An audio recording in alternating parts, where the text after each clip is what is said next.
Assalamualaikum warahmatullahi wabarakatuh. Nama saya Putri Safira dari kelas 12 S2 Absen 15. Di sini saya akan menjelaskan tugas lembaga penegakan hukum seperti polisi, jasa, advokat, hukum, dan KPK, serta berpengaruh di pengadilan. Yang pertama, ada polisi. Polisi merupakan salah satu instrumen hukum yang bertugas menjaga ketertiban umum, memelihara keamanan, dan mengayomi masyarakat. Sebagai lembaga penegak hukum, tugas utama polisi adalah memelihara keamanan dan dalam negeri. Polisi merupakan garda terdepan dalam proses penegakan hukum di Indonesia. Sebelum jaksa dan hakim, lebih lanjut, polisi berperan sebagai penyidik dalam hal penegakan hukum yang berkaitan dengan tindak pidana. Yang kedua ada jaksa.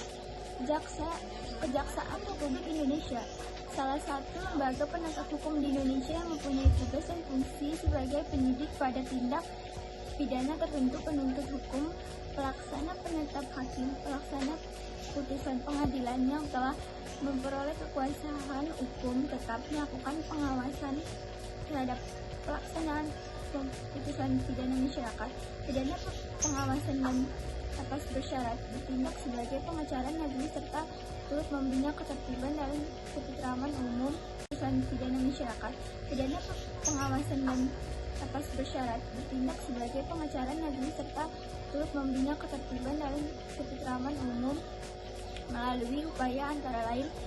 Yang pertama ada meningkatkan kesadaran hukum masyarakat, yang kedua pengamanan kebijakan penegak hukum dan pengawasan aliran kepercayaan dan penyalahgunaan penakwadaan agama. Yang ketiga ada advokat.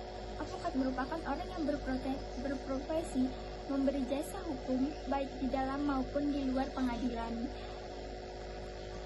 Jasa hukum yang diberikan advokat berupa konsultasi hukum, bantuan hukum, menjalankan kuasa, mewakili, membela, mendampingi, serta melakukan tindakan hukum.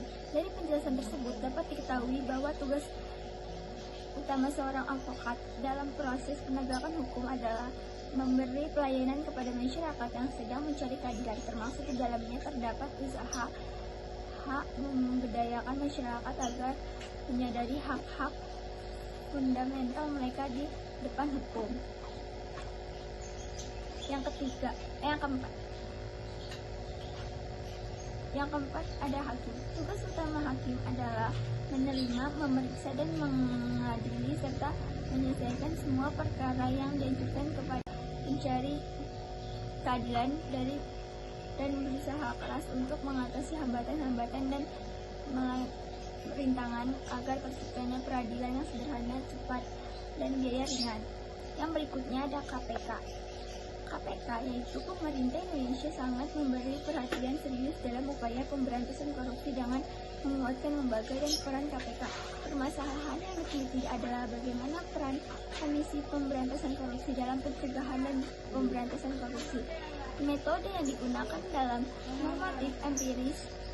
Berdasarkan hasil penelitian disimpulkan bahwa KPK memiliki tugas dan peran melakukan koordinasi dengan instansi yang berwenang melakukan pemberantasan tindak pidana korupsi, supervisi penyelidikan dan penuntutan, melakukan tindakan pencegahan dan melakukan pemantauan monitoring penyelenggara pemerintah negara. Yang kedua yaitu menjelaskan proses perkara di pengadilan.